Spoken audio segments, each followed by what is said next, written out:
ter lido o livro, né? Quase todos já devem ter assistido o filme, né? Que é um complemento muito interessante. Mas é interessante a minha fala aqui hoje vai ser mais no sentido assim, de motivá-los a ler novamente o livro Nosso Lar.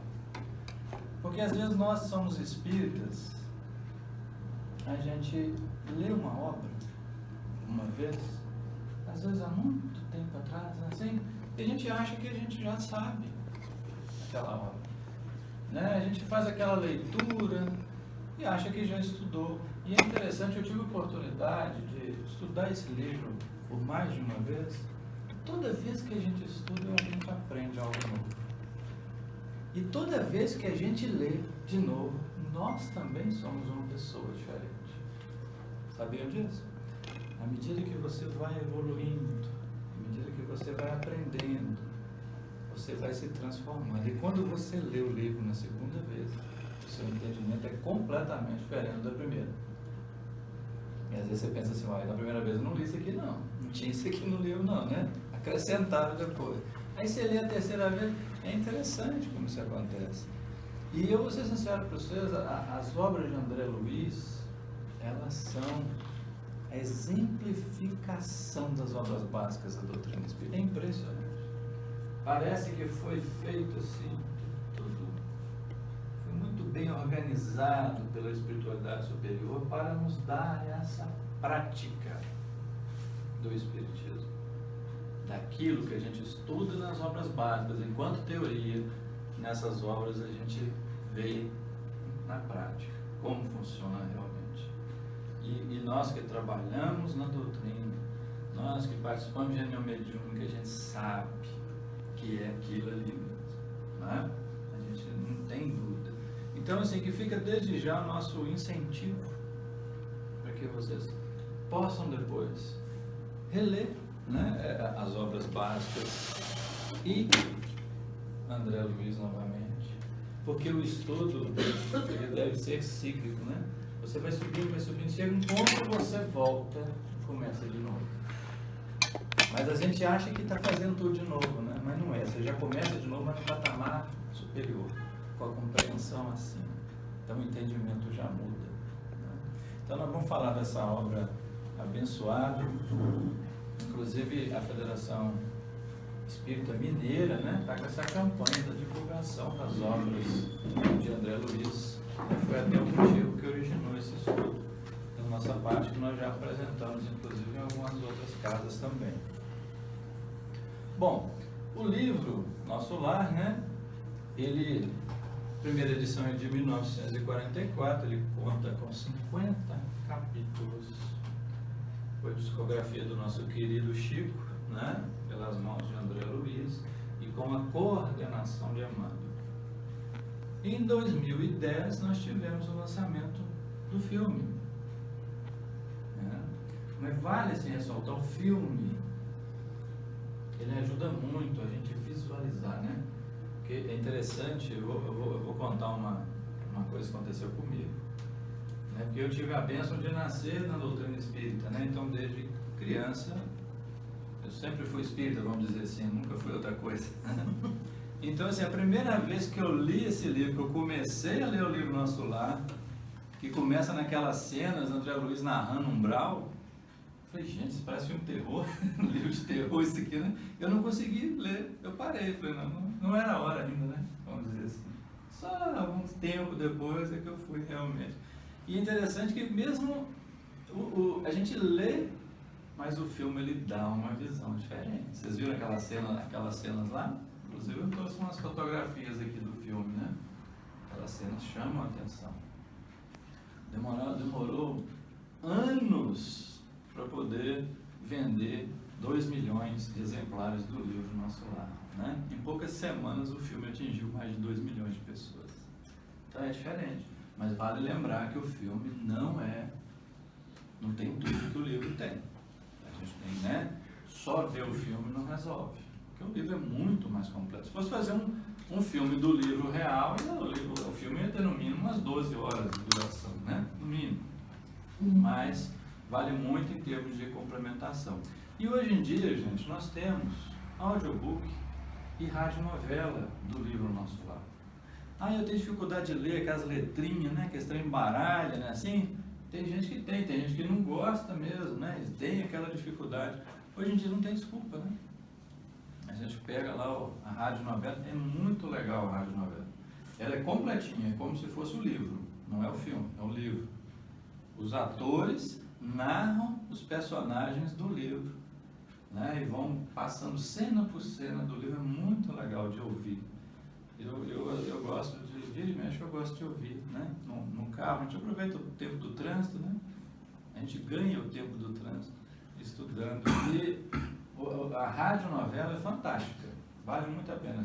Quem já viu sabe, né, quem vê vai ver que eu estou falando verdade para vocês. Bom, nós temos que agradecer. Isso aqui hoje, gente, alguns apontamentos aqui, vocês vão ver que tem poucas. Aqui é mais foto, né? E algumas poucas frases para a gente poder abordar essa questão, são alguns apontamentos. Temos que agradecer demais a esses três personagens, o Chico, André Luiz e a Emmanuel, né? Porque eles fizeram um trabalho assim muito delicado e muito difícil. Não sei se vocês sabiam, Chico foi extremamente criticado quando o livro Nosso Lar foi lançado, né, em 1944. Recebeu várias cartas, inclusive de espíritas, né, de federações, de pessoas, né, supostamente importantes, aí criticando. Que absurdo. Negócio de cidade no plano espiritual, hospital, aeróbus, né? Porque é aquele atavismo religioso que nós carregamos de achar que o céu é uma nuvinha, né? Branca ali em cima, Deus não vem de barro, fica lá julgando a gente. Então, assim, é extremamente mal recebido. E André Luiz tinha se aproximado de Chico, né? Algum tempo antes, preparando e tudo mais. Aí depois chegou Chico, vamos escrever um livro? Vamos, né? Escrever, psicografou e tal direitinho. Quando André Luiz veio para fazer o segundo, os Mensageiros, o Chico falou, meu querido, não vai dar, sabe? O primeiro não foi muito bem recebido. Recebi muita crítica, né? O pessoal, assim, falando desse negócio de cidade, de não sei o quê. Aí o André Luiz falou assim, não preocupa não. Hoje à noite, durante o seu sono, eu vou pedir autorização a Emmanuel, vou levar você lá, no Nosso Lar, para você conhecer. Você vai andar no aeróbus, né? Conhecer lá o campo das águas, o campo da música, né? Conhecer. E foi o que aconteceu, e o Chico viu que era tudo verdade, né? Não tinha nada de mais, né? Foi e deu continuidade a esse trabalho abençoado. E nós temos sim, né, dificuldade de aceitar, né, as novas informações. Nós não entendemos que o conhecimento vem de cima para baixo aos poucos, proporcional à nossa capacidade. O próprio Kardec falou isso, né? Deixou isso bem claro. Então a gente vai, aos poucos a coisa vem, né, de acordo. E tudo que chega é criticado, é perseguido. Você vê o Espiritismo no início? Né? Você vê lá, quando Jesus veio trazer a lei do amor, né? Olha o que fizeram com ele, né? Não é assim? Aí quando nós chegou o Espiritismo, até hoje o Espiritismo, preconceito contra é impressionante, né? Isso faz parte da infância da humanidade da Terra ainda, né? Motivação. Interessante, vocês já pararam para pensar o que levou o André Luiz, ele especificamente, a escrever esse livro para nós? Além, é lógico, né, de toda essa preparação, eles aproveitaram, né, o momento, a vontade, né, de André Luiz, para poder já depois fazer essa coleção abençoada. Mas o que levou, o que tocou mais o coração de André Luiz, ele mesmo fala para nós no livro Nosso Lar. Porque não é novidade para nós que o André Luiz chegou no plano espiritual após a desencarnação e permaneceu 8 anos no umbral. E sendo acusado pelos outros espíritos que lá habitavam de suicida, sendo perseguido. ridicularizado, né? Sim? E depois desse sofrimento todo ele foi acolhido pelo ministro Clarencio, né? Foi levado para o nosso lar. Chegando lá, foi avaliado pelo médico Henrique de Luna. Vocês lembram dele, Henrique de Luna? Chegou analisando o perispírito do André Luiz, que nós sabemos que contém os mesmos órgãos do corpo físico. Na verdade, é o perispírito que modela o corpo físico, né? Então, ele analisando os órgãos do perispírito, vendo todo o desgaste, né, as mazelas, o médico Henrique de Luna vira para ele e fala: que pena que você veio pelo suicídio, né? O André Luiz ficou: mas que isso, não é possível. Eu fui acusado lá de suicídio, mas eu lutei pela minha vida até o final, né? E não sei o quê. Foi aí que ele foi conhecer o conceito de suicídio indireto, o suicídio inconsciente, que é o que ele comentou. Bebida, né? Alimentação e outras questões inerentes, né? Normais, vamos dizer assim, no mundo de hoje ainda, infelizmente. Porque ele foi entender isso. E foi descobrindo coisas que o encantavam cada vez mais. E ele falou: eu preciso dar um jeito de levar essas informações para os meus irmãos que estão encarnados, porque eles não sabem disso, como eu não sabia. E aí é por isso que o Espiritismo traz essa responsabilidade enorme para nós, né? Nós não vamos ter desculpa de falar eu não sabia. A gente não tem mais essa desculpa, né? E quanto mais a gente recebe também, a gente sabe que a cobrança também é maior, né?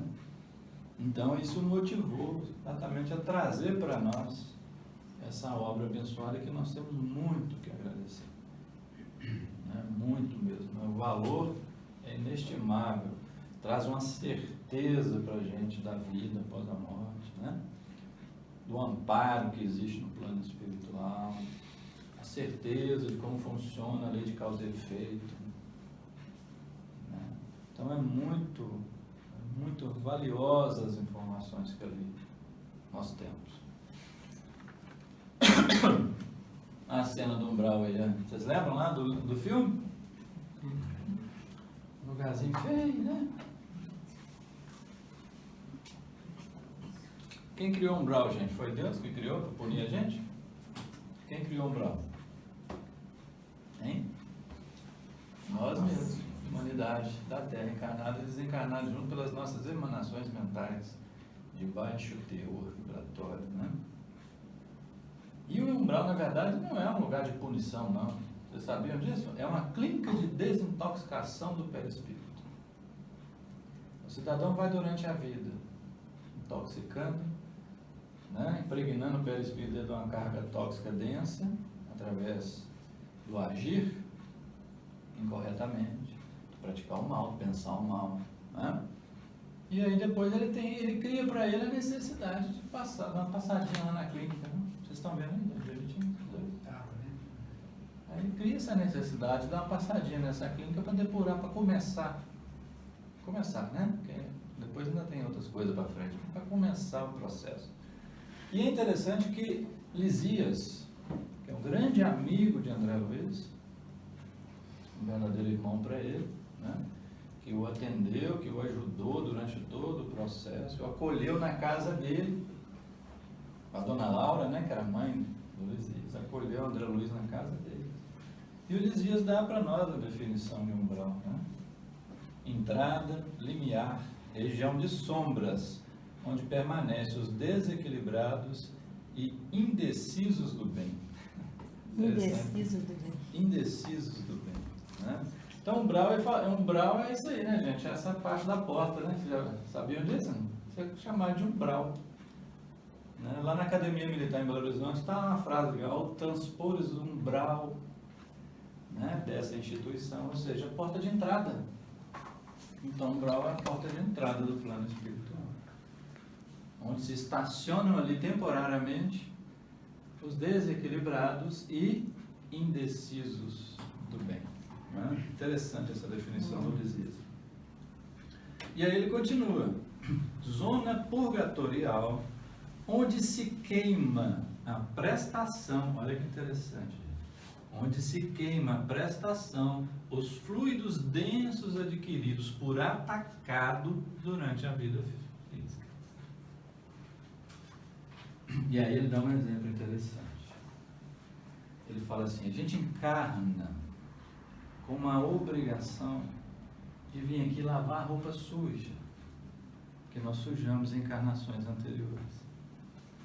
Aí o Ulisses fala, infelizmente, muito de nós não só não lava a roupa suja, como consegue sujar ainda mais, né?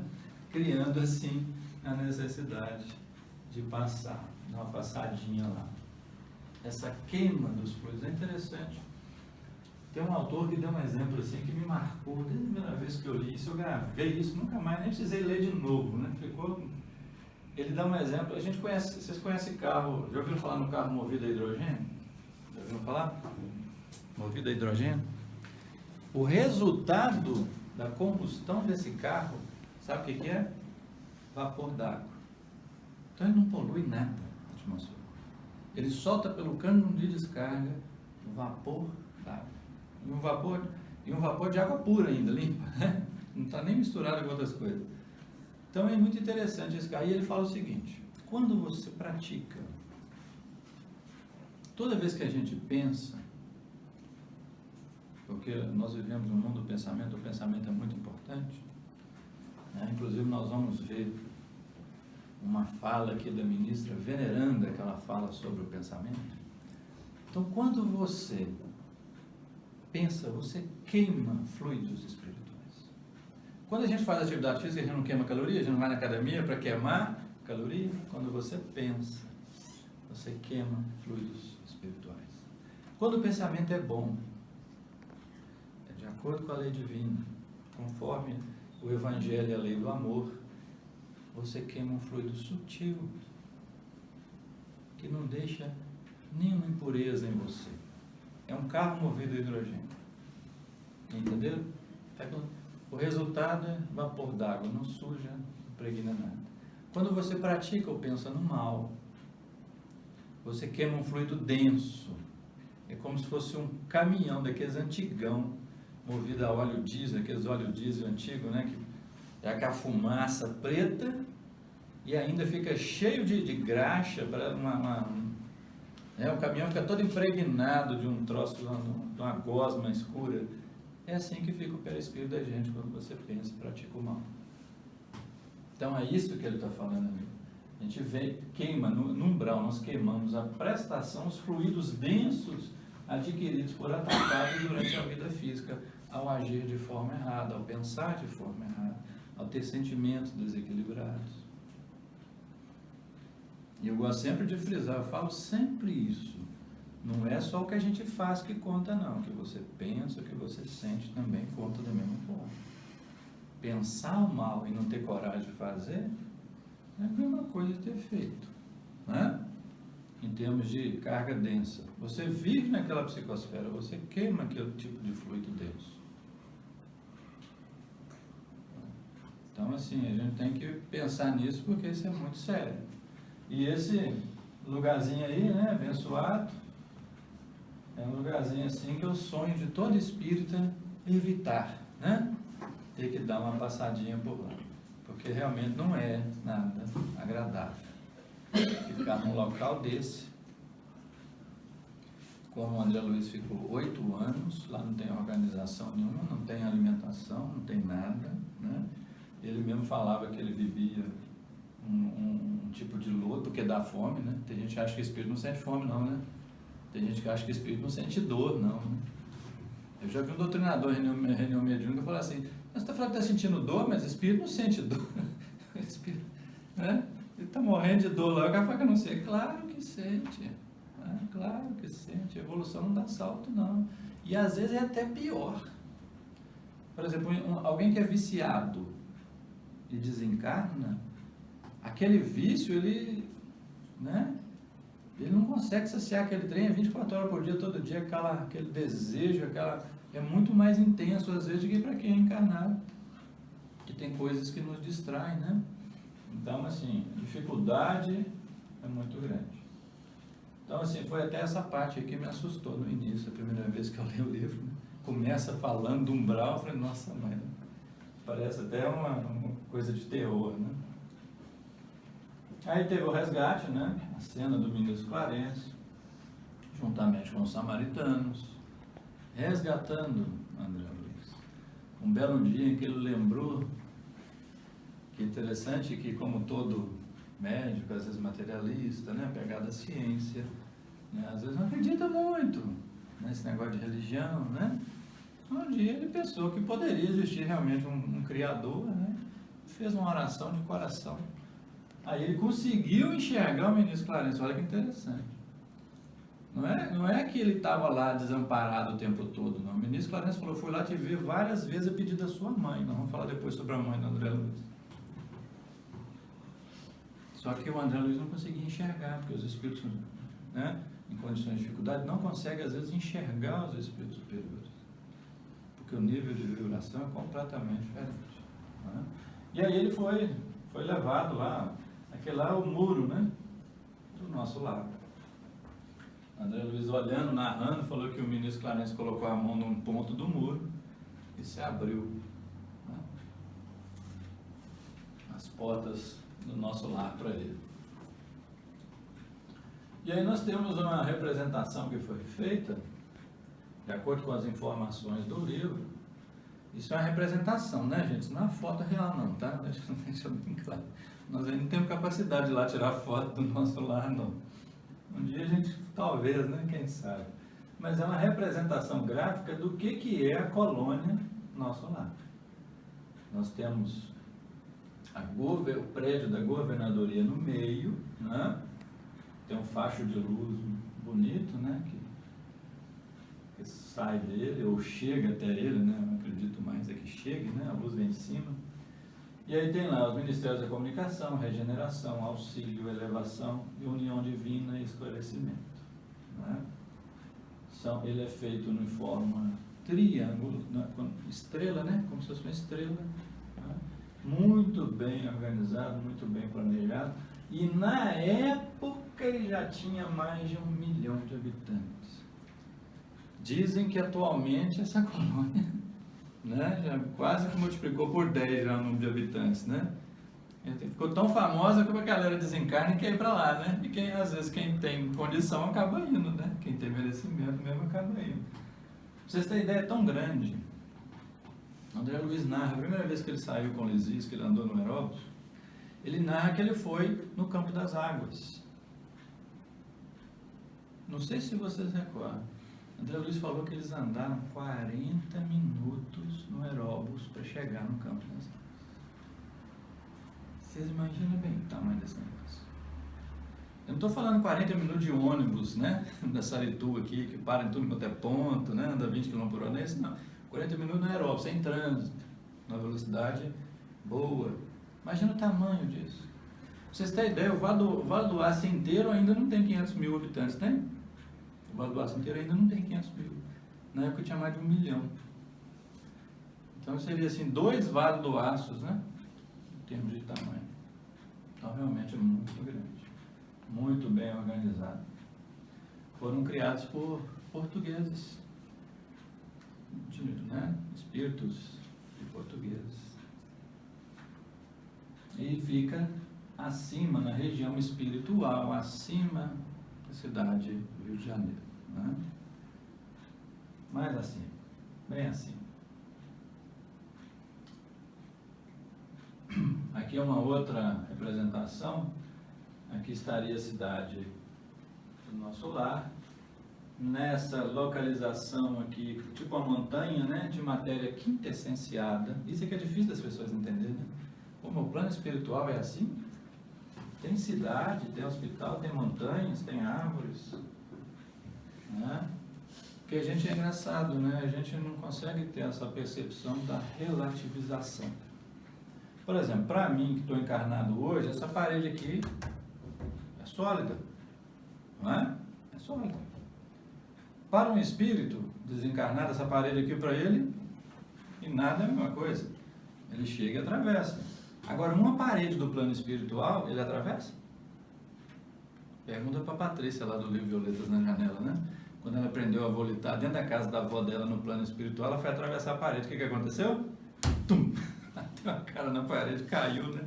E esse cara rindo depois, achando graça. Mas esse espírito atravessa a parede? Atravessa no plano material. Aqui não. Né? Porque é relativo. Né? É a mesma constituição, vibração. Então tudo aqui é feito de matéria quintessenciada. Para o espírito é tão sólido quanto é aqui o plano material para nós. E aquele ali aqueles pontos de luz ali indo para o planeta, vocês estão vendo? Isso aqui foi logo porque o livro, a história Nosso Lar, foi escrito no momento em que eclodiu a Segunda Guerra Mundial. Tocou o clarim, não sei se vocês lembram. E espíritos de altíssima hierarquia, né, cruzavam os céus em direção à Terra para ajudar as pessoas nesse momento triste da história da humanidade na Terra. Né? Aqui nós temos lá o prédio da governadoria em cima. Esses dois atores ali, um é André Luiz, né, o mais magro, esse mais velho fez o papel do governador do Nosso Lar. No livro não houve esse encontro de André Luiz com o governador, só aconteceu no filme, né? E a gente imagina pelas representações a beleza que era. Imagine a beleza que é, né? Essa colônia, os prédios, né? A organização. E é interessante falar do governador, né? Do Nosso Lar. Tem eleição lá, será? Urna eletrônica, eleição de 4 em 4 anos para poder decidir quem que é o governador? Não, não tem.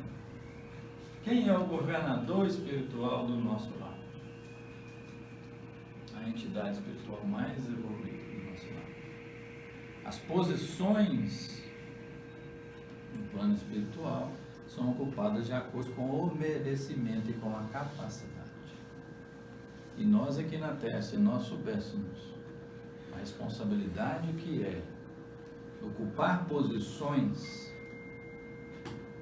de mando, de direção, políticas, né? E etc., a gente ia pensar muito antes de assumir, de querer assumir posições. Porque aqui a gente busca isso por questões de vaidade, orgulho, né? A gente sabe disso, poder, status, essa coisa toda. Você imagina a responsabilidade que é. Por exemplo, se é um político que toma decisões que prejudicam milhares. Isso quando não parte para a raia do crime, né? Você imagina bem, olha o karma envolvido nesse processo. Tem um autor que fala que esses políticos que roubam merenda de criança, dinheiro que era para construir hospital, estradas, ele fala o seguinte: se eles soubessem 10% do que os aguarda após a desencarnação, eles devolveriam tudo que tinham roubado, daria tudo que tinha e ainda iria trabalhar, né, a favor das pessoas necessitadas. Ele fala se eles soubessem de 10%. Então a gente fica pensando, né? Hoje mesmo eu não fico criticando política, xingando, eu tenho compaixão, né? Porque a gente sabe que o negócio não é fácil, não, gente. Olha o André Luiz. Ele era um médico. Ele não cometeu nenhum crime, não fez nenhuma maldade. Cometeu erros inconscientes por falta de conhecimento. Ficou 8 anos no umbral. O pai do André Luiz, que desencarnou muito tempo antes dele, nós vamos falar um pouquinho dele mais à frente, ele foi direto para o umbral, né? André Luiz desencarnou e estava no umbral, André Luiz saiu do umbral, ele continuou no umbral, André Luiz estava lá continuou, né? E depois eu vou contar para vocês o que a mãe dele, do André Luiz, teve que fazer para poder tirar o pai dele do umbral. Né? Então não é fácil, né? Então o governador é a entidade mais evoluída, junto com a ministra veneranda, foram os únicos dois que já estiveram com Jesus nas altas esferas do plano espiritual da Terra. Os únicos 2 espíritos de Nosso Lar que já estiveram com Jesus lá em cima. Jesus pode descer, né? Como desceu, inclusive, para estar aqui entre nós. Mas para ir até onde ele está, tem que ter um merecimento realmente diferenciado, né? O Aeróbus aí. Fizeram uma representação, né? O filme é muito interessante que dá essa visão pra gente, né? Um tubo metálico, né? Lembra muito assim um desses trem modernos, né? Que existe hoje. Só que a diferença é que o bichinho voa mais alto, né? É outro nível em termos de... Né? E ali o André Luiz e o Lisias, embaixo, voando, né? Dentro do Aeróbus, vendo os prédios, né? Um dos prédios do Ministério do Auxílio, sendo visto de cima ali, as casas lá no fundo, né? Muito interessante isso aí faz a gente realmente pensar. Mas vocês poderiam estar pensando aí como o André Luiz pensou, né? Mas o Espírito não pode volitar? Por que existe Aeróbus lá no nosso lar? Interessante, aí a gente vê a diferença em termos da evolução intelectual, mental e evolução de coração, do amor moral. Maioria dos espíritos que habitam nosso lar não sabem volitar. Eles não têm a capacidade mental, conhecimento para volitar, mas são bons o suficientes para estar morando no nosso lar. Enquanto que em regiões inferiores nós temos espíritos extremamente inteligentes, com capacidade mental enorme, né, mas que usam ela para praticar o mal. Então por isso é que o amor é a grande vertical da evolução espiritual. Não adianta só o conhecimento sem a questão moral, sem o amor, né, sem a prática do bem. É muito interessante isso. Então o que eles fazem? Aqueles que sabem volitar não volitam dentro do nosso lar. Todo mundo anda de Aeróbus, em consideração aqueles que não sabem. Eles volitam somente quando estão fora do nosso lar. Quando, por exemplo, quando eles vêm para a Terra, né? O André Luiz mesmo veio depois no final do livro, né? Visitar a família, conseguia ir e voltar volitando sem dificuldade nenhuma. Todo mundo sabe o que é volitar, né, gente? Deslocar no ar, né? Voar, vamos dizer assim, para simplificar. Mais alguns prédios da colônia. É lindo esse de cima, né? Essa construção, jardins, né? Deve ser muito ruim viver em um lugar desse, né? Hein? Lugar onde todo mundo é bom. Todo mundo deseja o bem de todo mundo. Você não tem preocupação da pessoa falar um trem na sua cara e falar outra coisa nas suas costas, né? Porque as pessoas não são assim, simplesmente. Eu acho muito interessante. É interessante como é que às vezes livros que a gente fala que são romances, né? Às vezes nos ensinam tanto, né? Eu adoro, por exemplo, os livros da Patrícia, a autora do Violetas na Janela e de mais 3 obras abençoadas, né? Ela mesmo fala. No livro Violetas na Janela, ela foi convidada por um rapaz aí no campo da música à noite, na colônia São Sebastião, que era onde ela estava. A colônia fica, inclusive, em Minas Gerais, né? São Sebastião. Aí ela pergunta para a avó dela: vó, eu posso ir? Tem algum perigo? Aquela pergunta básica de nós encarnados, né? Pô, será que tem perigo dentro do lugar de noite? Não me conheço direito? Será que eu posso ser assaltada, né? A avó dela deu um sorriso: ih, minha filha, vai, sossegada, né? Você não tem perigo, não tem risco aqui, porque todo mundo que está lá é bom. Os bons podem descer embaixo para ajudar os que estão em sofrimento, mas que o mal não vai até lá em cima, não consegue ir, né? Então é muito interessante viver num lugar desse, né? Aqui foi um encontro final da Dona Laura com a André Luiz, quando ela estava se preparando para reencarnar embaixo. Aquele prédio ali, ó, era o prédio onde ela ia começar os procedimentos de magnetização para o processo de reencarnação dela aqui na Terra. E a família toda triste, chorosa.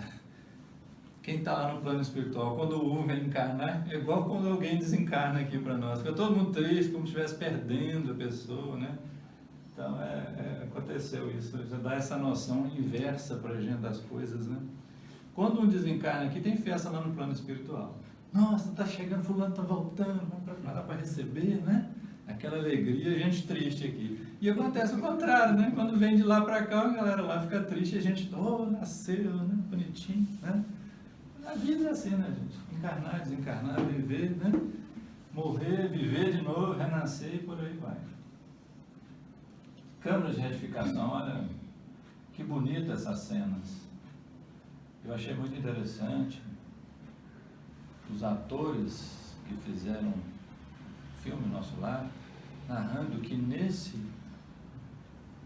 ambiente que eles montaram aí, né, para poder, eles deitavam às vezes e eles sentiam, alguns médiuns viam que tinham vários espíritos ajudando os atores. Às vezes a pessoa não chegava muito bem para trabalhar, né, era atendido mesmo, né, virou praticamente um posto de socorro no plano espiritual, né, é muito interessante. Ali o Lisias, né, aplicando um passe no André Luiz, quando ele chegou, numa situação difícil, né? Aqui nós temos a água da paz, lembram da água da paz, não? Uhum. Essa água da paz seria tão eficiente aqui no nosso planeta, às vezes, né? Como seria, né? O cidadão, esse doidinho aqui, começava a falar, aí fizeram isso com o André Luiz depois fez com ele, isso aqui, essa água aqui vai te deixar bom. Você põe ela na boca, fica meia hora sem engolir. Água da paz. Enquanto o cara está com água na boca, não começa a reclamar, né? O cara ficava reclamando o tempo todo, né? E a mania de quem desencarna, né? Desencarna, chega lá, quer contar, né? Quer falar, não é assim? Então, assim, o ideal é evitar as reclamações. Né? Estava falando isso ontem lá na nossa casa, lá no seminário lá da mediunidade, né? Mas, gente, quando a gente desencarnou, meu filho, não fica dentro de casa, não vai virar obsessor da sua própria família, não, né? Vai, se você merecer, pede até para ficar 30 dias dormindo, porque aí passa aquele momento inicial ali, que está todo mundo sofrendo, triste, né? Você acorda 30 dias depois, já passou, né? E escuta o que os seus mentores estão te falando. Tem gente que já fala assim, não, vou morrer, vou ficar aqui mesmo. Eu falei, vai dar trabalho na reunião mediúnica isso aí, né? Eu vou ter que fazer o tratamento dele depois. E é verdade.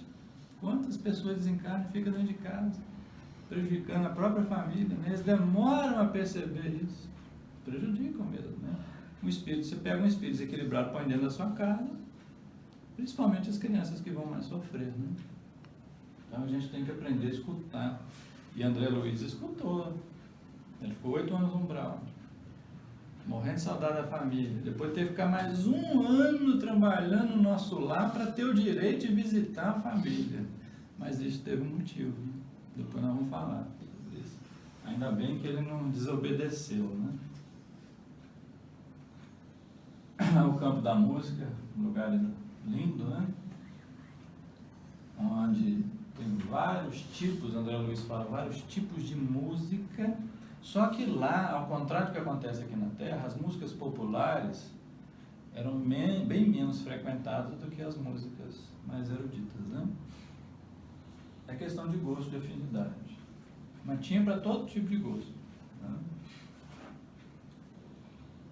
A ministra Veneranda, essa atriz fez, né? A ministra Veneranda, linda, né? Ela, como eu disse, junto com o governador, foram os 2 únicos que tiveram a oportunidade de estar com Jesus. Eu peguei um trechinho só. Ela dá uma palestra no livro Nosso Lar. Quando a Narcisa está falando para o André Luiz, da ministra Veneranda, da capacidade dela, eu falei, nossa, será que eu poderia ver, né, encontrar com esse espírito tão sublime, né? Falou, amanhã ela vai dar uma palestra, vamos lá, né? Você assistir a palestra dela. Aí ela você vê o que ela fala. O pensamento é força viva em toda parte. É a atmosfera criadora que envolve o pai e os filhos, a causa e os efeitos, no lar universal. A importância do pensamento nós ainda não compreendemos, né? Pelo que ela está falando aqui, dá para a gente ter uma pequena noção do quanto nós temos que aprender ainda sobre a força do pensamento. Nele transformam-se homens em anjos a caminho do céu, ou se fazem gênios diabólicos a caminho do inferno.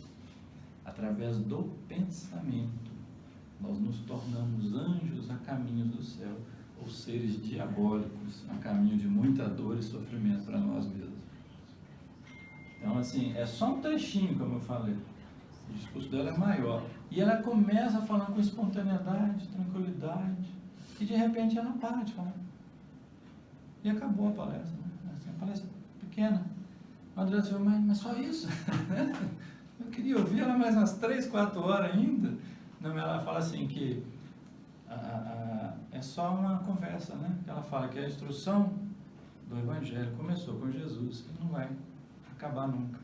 Então aquilo ali é só mais um capítulo, só mais uma etapa, né? E ela deixa sempre aquele gostinho no ar de quero mais, né? A mãe do André Luiz. Nós homens, nós estamos, né? Nós estamos meio perdidos, né? Porque eu já notei que nos exemplos do Espiritismo as mulheres estão muito bem, os homens estão meio danados, né? Você vê a mãe da André Luiza, ela mora numa colônia acima do nosso lar, bem acima, no plano mental superior, né? Olha lá. E o pai da André Luiza está lá no Brau, né? Aí, você vê a mãe no livro 2000 anos, conta a história dele, né? Senador, encontrou com Jesus, teve oportunidade de mudar de vida. Você pode mudar agora, ou apenas depois de séculos e séculos de dor e sofrimento. Foi o que aconteceu. Ele conta a história dele. Enquanto a Lívia, a esposa dele, né? Tá lá. Seguiu Jesus desde aquela época. Né? A gente nem imagina. E por aí vai, tantos outros exemplos que a gente vê, né? Mulher, né? Numa situação boa, né? E o homem. Mas a mulher tem uma grande vantagem, né? A capacidade de renúncia da mulher. Né? Espetacular, né? Capacidade de renunciar a si mesmo em prol dos filhos, da família. E um dos grandes segredos do processo evolutivo é isso, a renúncia. Desinteresse. Né? Porque todas as virtudes são importantes, mas apenas aquela que você faz com total desinteresse, ela realmente tem um valor especial.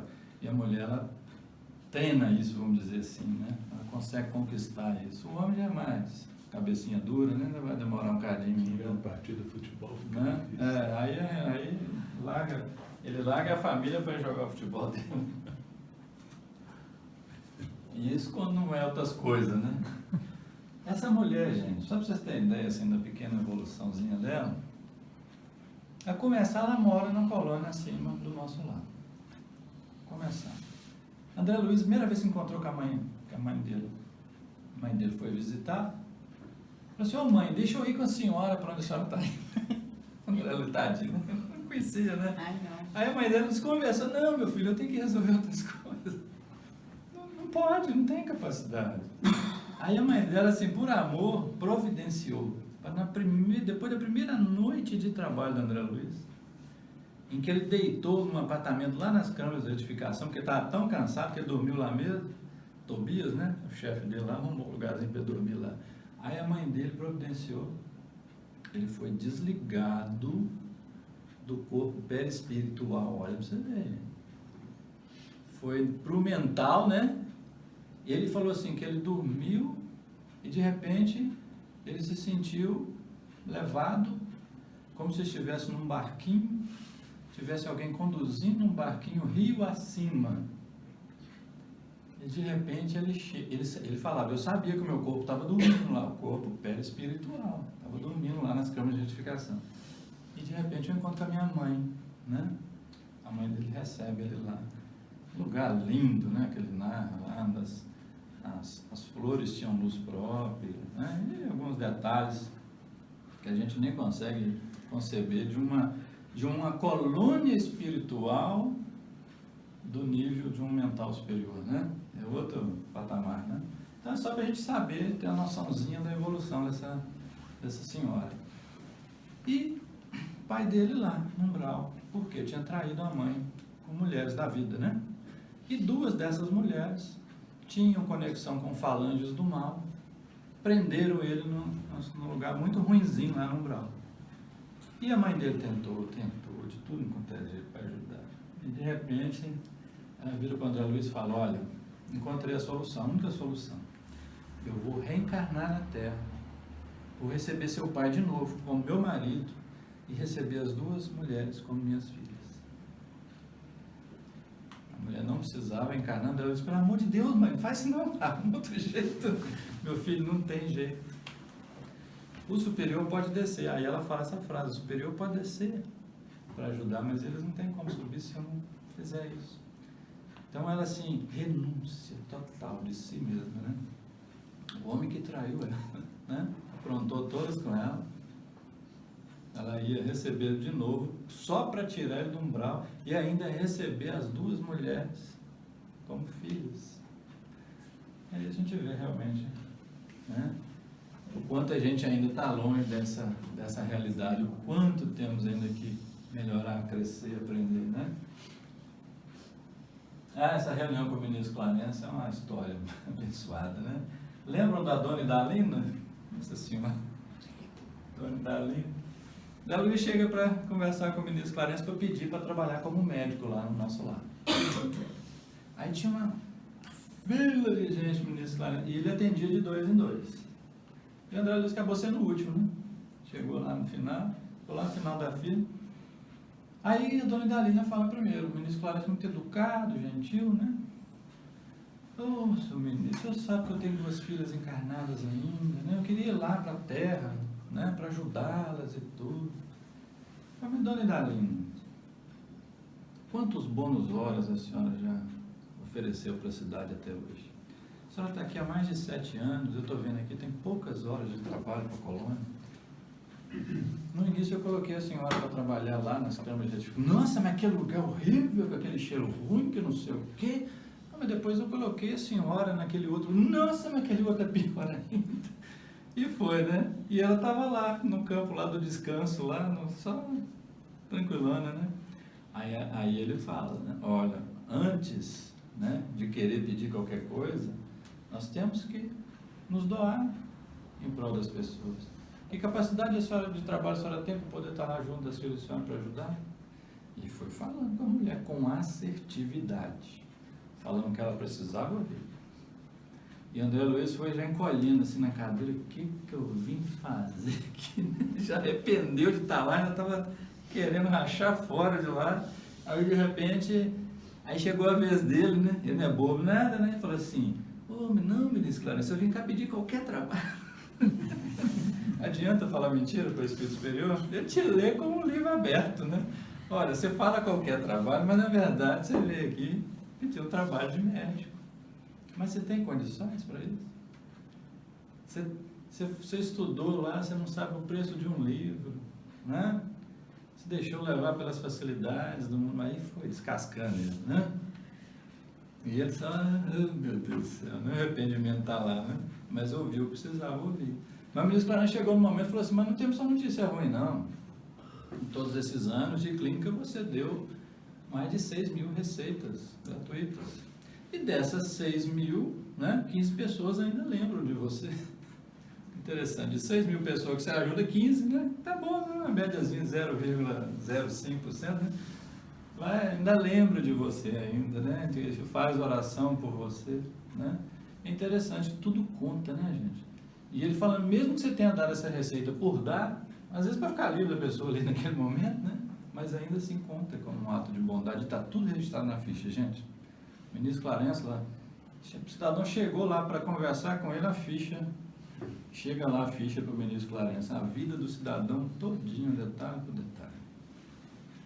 Tudo que a gente faz, tudo que a gente pensa, sente, está lá na nossa ficha, né? A gente não foge da gente mesmo. Então essa é uma passagem muito interessante dessa reunião que nos acorda para fatores importantes da vida, né? A Dona Laura aí, essa atriz fez a Dona Laura no filme, né? Dona Laura acolheu André Luiz, ensinou muita coisa boa para ele, inclusive o conceito de bônus horas. Lembram lá do bônus horas? importante, né, que ela ensina, que ele mostra. Qual o valor intrínseco de uma hora trabalhada? Uma hora de trabalho do governador é a mesma coisa de um funcionário, de um samaritano? Medir número de horas é fácil, mas qual o valor intrínseco da hora trabalhada? E aí a gente aprende nesse livro, que tem tudo a ver com aquela parábola dos trabalhadores da última hora, que Deus se reserva o direito de acertar individualmente com cada trabalhador o valor intrínseco da hora trabalhada. Às vezes a pessoa entra na casa espírita e fica 50 anos na casa espírita, sai do mesmo jeito que entrou, não melhora nada, né? O outro pode doar pouco tempo, mas o tempo que doa, cada hora ali com muito amor, o máximo da dedicação possível, é diferente. E isso cada um vai acertar diretamente com o Pai, né? É muito bonito esse ensinamento. A dona Laura morava numa casinha lá e a André Luiz perguntou, né? Falei, como é que faz para comprar uma casa aqui, né? Para ter uma casa aqui. Cada família espiritual pode ter apenas uma casa. E ela custa, em média, 30 mil bônus hora. Na época custava isso, né? Não sei se lá tem inflação, né? Pode ser que tenha aumentado já, né? 30 mil bônus horas. Interessante, né? E só pode ter uma, é uma casinha assim, todas são padronizadas. Tá? Só tem o necessário, realmente, que a gente precisa, que eles precisam para viver. E a alimentação lá, gente, né? É só um caldinho de frutas, né? Uma sopinha bem leve. Isso para quem pega no pesado, né? Porque para determinados espíritos lá nem precisam comer. E aí a gente já tem que ir preparando, né? Para isso, né? Já estão preparados para isso ou não? Quando, no livro que chama A Casa do Escritor, da Patrícia, da Violeta Zanjanella, ela foi para a Casa do Escritor estudar. A Casa do Escritor é uma colônia que ela fica tão alto, em termos espirituais, que lá não tem noite nem dia, é só dia. Pega sol 24 horas por dia. Porque você sabe que nós temos noite, porque a Terra gira, né? Lá não, ela está num lugar tão alto que não só. Eles não dormem. O quarto dela, na verdade, é uma salinha para ela estudar. E ela falando, eles estudavam 18 horas por dia. E as outras 6 horas eram de pesquisa, trabalho em grupo, outras atividades. 18 horas estudando. E não paravam nem para comer, porque eles não comem. Né? Então, assim, tá encarnado, às vezes tem umas vantagenzinhas, né? Vai dar vontade de comer uma pizza, né? Não vai ter, né? Não vai ter. E lá é só um caldinho, a gente já tem que... E engraçado que o Lisias conta que deu uma briga danada 100 anos atrás, da época que escreveram o livro, que os moradores do nosso lar queriam comer como se estivesse encarnado. E o governador não pode, né? E foi aquela briga, aquela confusão. E teve contrabando de comida com umbral. Olha, você vê o nosso lar, né? Algumas pessoas contrabandeando comida com umbral, né? É um negócio interessante, né? A dificuldade. Mas nós temos que meditar sobre isso aí, porque nós, em breve, né? Todos nós, em breve não, né? Não deixa eu falar, não vai demorar um bocadinho, mas em breve, de uma forma ou de outra, todos nós estaremos lá. Em breve, porque a vida passa muito rápido mesmo, né? 100 anos aqui é um dia de trabalho para eles, né? O resgate no umbral, muito bonito o trabalho dos samaritanos, resgatando, né, as pessoas no umbral. Eles utilizam, né, cavalos, né, aves, um tipo de ave diferente, que elas comem formas, pensamentos negativos para proteger os trabalhadores. Eles utilizam isso tudo exatamente por causa da densidade do umbral. E o André Luiz perguntou, mas eles não poderiam ir de aeróbus lá no umbral para resgatar as pessoas? Não pode. Ela falou, é a mesma coisa. Na Terra você não tem um avião que voa e o submarino que tem que andar, que anda debaixo d'água? Né? No umbral é como se fosse debaixo d'água, não tem como você usar um avião. Né? Então tem que usar o veículo próprio, o meio próprio. E é um trabalho extremamente desgastante dos samaritanos. Tanto é que as horas de trabalho deles eram contadas em triplo, né? É muito bonito como é que explica esse socorro que é feito. Inclusive o próprio André Luiz chegou assim, né? Sendo socorrido pelo ministro Clarence e pelos samaritanos. Usa um cachorro, é um animal parecido com um cavalo, né? Um tipo de tem essa ave grande também lá, é muito interessante essa realidade. E esse fato aqui é engraçado, né? André Luiz chega assim na janela, olhando para um umbral lá fora, na parte baixa, né, nas câmaras de retificação, aguardando o samaritano chegar. De repente ele vê dois fantasmas. Dois seres que têm uma luminosidade diferente, com fio saindo da cabeça, uns filamentos diferentes, e ele vê que ele fica assustado e corre lá para dentro para contar para Narcisa. Narcisa do céu, que eu vi isso e vi aquilo, ele contando assim, afobado, morrendo de medo, até branco, né, pálido. Aí a Narcisa vai e começa a rir, simplesmente começa a rir. Ela fala, me desculpa, meu amigo, é muito engraçado, né? Ver você, um desencarnado, com medo de espíritos encarnados. Aquilo ali nada mais são do que dois espíritos que ainda estavam encarnados, né? Que estavam, logicamente, o corpo físico dormindo à noite, estavam desdobrados lá no umbral, né? Certamente ajudando alguém. E a Narcisa falou, pela claridade, pelas características, certamente espíritos evoluídos, que ainda estavam encarnados em trabalho à noite, durante o sono do corpo físico. Porque nós sabemos que toda noite, né?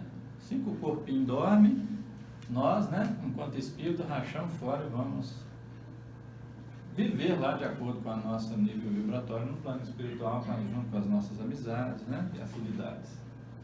E o cordão de prata indicando. Há um cordão de prata lá, né? O famoso cordão de prata, né?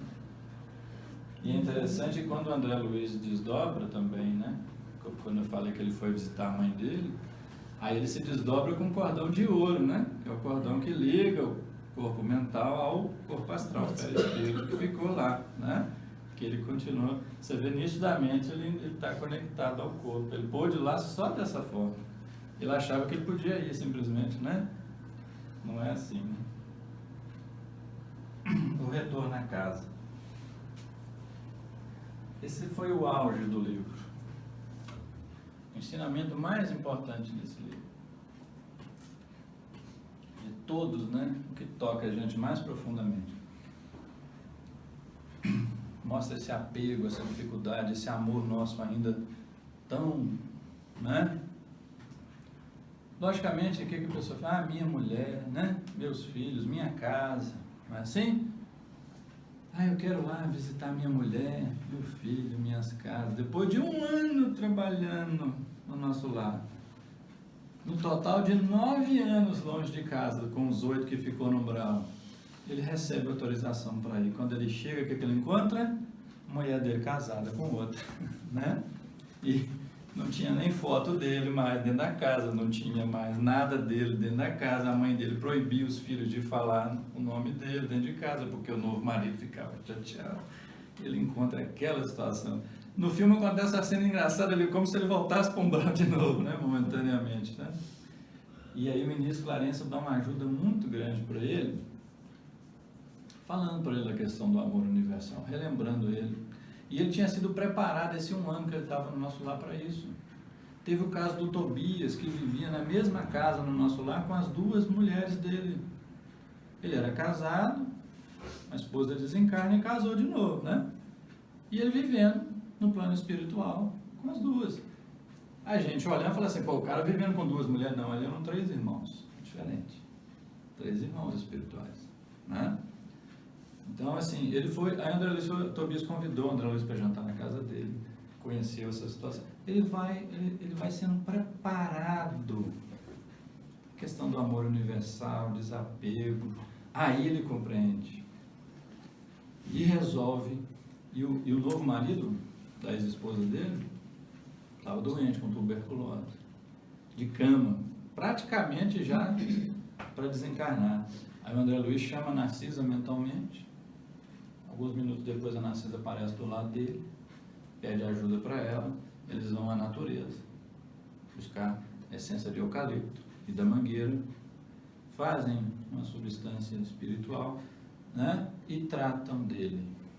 No filme colocam na água, né?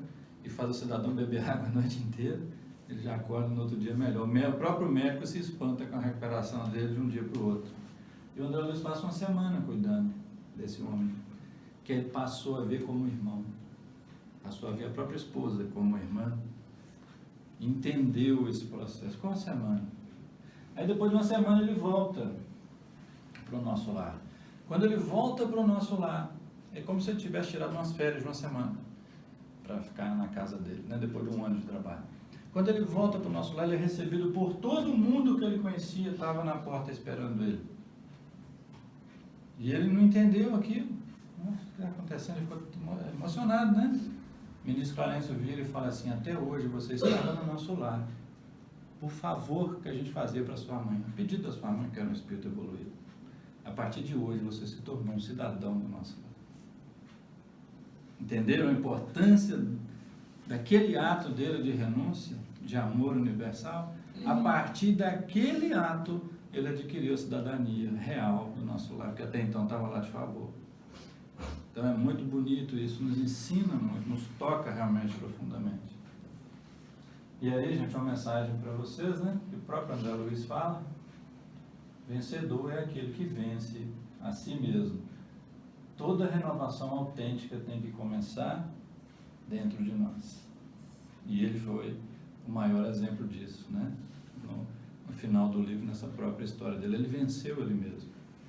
Ele mudou a situação exterior, mudando o próprio entendimento que ele mesmo tinha. Meus queridos, obrigado a todos, foi um prazer enorme estar com vocês. Acabou. Que isso? Nada.